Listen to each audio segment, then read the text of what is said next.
সোনার উপহার দিতে রাখি আমার ভবনে মনের মতো। হ্যাঁ মহারানী, আমরা তাহলে আছি মহারানী, আমরা তাহলে আছি, আমরা তাহলে আছি।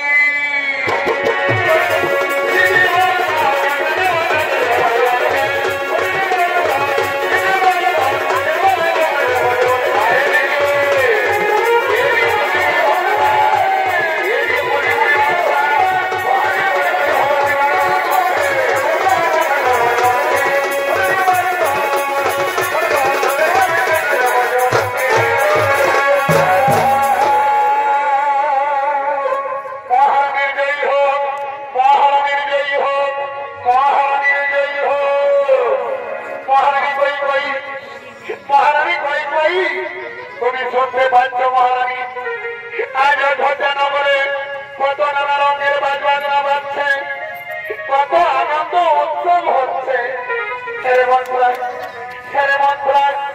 আমি শুনতে পাচ্ছি। তাই তো আনন্দের দিনে তোমার লাগিয়ে আমি একটি সোনার উপহার গেছে রাখেছি। আজ আমি নিজের হাতে তোমার গলায় পরিয়ে দিতে চাই। চিলাই যাচ্ছ পরিয়ে না হার আমাকে, যাতে তোমার খারাপ দিন আমার নিজের চোখে দেখতে না হয়।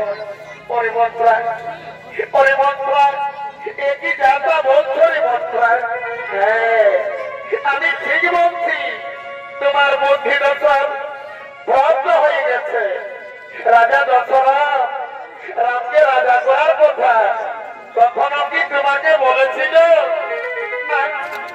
না, সে কথা বলেনি। হ্যাঁ, এই জন্যই তো রাজা দশরথ কতদিন থেকে ষড়যন্ত্র করে রেখেছে। রাম যদি রাজা হয় তবে তোমার ছেলে ভরত হবে রামের দাস, আর তুমি হবে কৌশল্যার দাসী। তোমাকে দিয়ে তোমার সবদিকের পা ধুলাবে, বুঝলে রানী? না, আমি কারো দাসী হব না, আমি কারো পা ধুব না। হ্যাঁ, এই জন্যই তো বলি, জিতে না বাজি, পাল্টে দাও সময়ের ধারাকে। মন্ত্রা, তাহলে এখন আমি কি করি মন্ত্রা বলো না? ও রাস্তা কি আমাকেই বলে দিতে হবে? মন্ত্রা, তুমি ছাড়া কে আছে এখন আমার বলো না? তবে সোনানি এদিকে সৈনিক কান্তা দাও। বুঝলে রানী, রাজা মনে হয় ওই দিক থেকে আসছে। রাজার নেত্রী কোথায়? তুমি আমার কথার যেন ভুলে দিও না রানী। কথার যেন আমার মনে থাকে, কথার যেন আমার মনে থাকে, কথার যেন আমার মনে থাকে।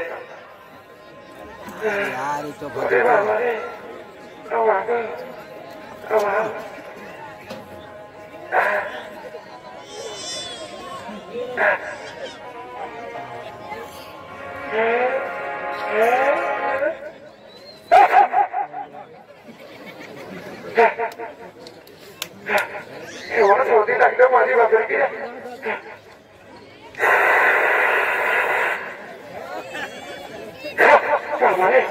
কি সর্দি লাগলো ইয়াদের জলটা বাপরে ডাক্তার থাকলো মাঝে বাপের কিনা।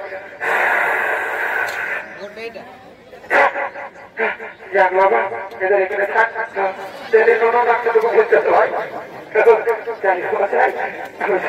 ভালো যায় কথাটা মনে যেন থাকে। আমি বেড়াচ্ছি মহারানী, আমি বেড়াচ্ছি।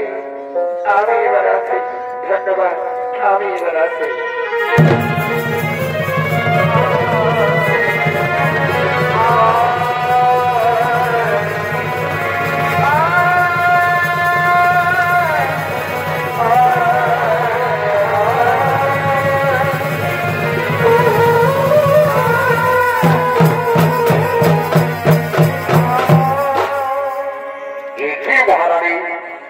আজ তুমি আনন্দের দিনে নিঃসন্ন বদনে মাটিতে ভরে রয়েছ। একই মহারানী, তুমি আমায় কথা বলছো না কেন? একই মহারানী, তুমি কি আমার প্রতি কোন রাগ করে রয়েছ? বড় মহারানী, আজ আনন্দের দিনে তোমাকে কি দিলে তুমি খুশি হবে মহারানী? এখনো পর্যন্ত তোমার পুরনো প্রতিশ্রুতি পূর্ণ করনি, আর নতুন করে কি চাইবো আমি? কোন পুরনো প্রতিশ্রুতি পূরণ করিনি আমি? ও দেখেছ, তাও ভুলে রয়েছ, আমাকেই কি মনে করে দিতে হবে? তবে শোনো,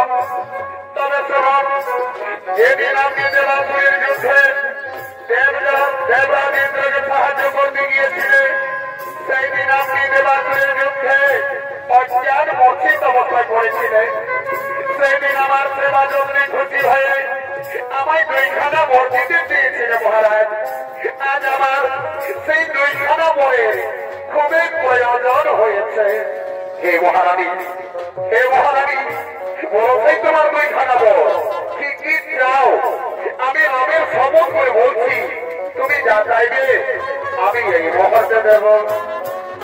আচ্ছা, আগে যেটা চাইবো না ওটা চাইবো?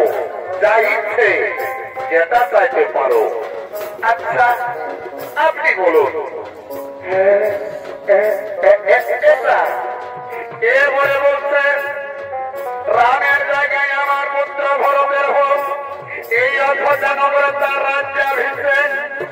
আর এরপরে হলো আজ থেকে কৌশল্য পুত্র রামের মনির হচ্ছে রাজ্য বৎসর বনবাস।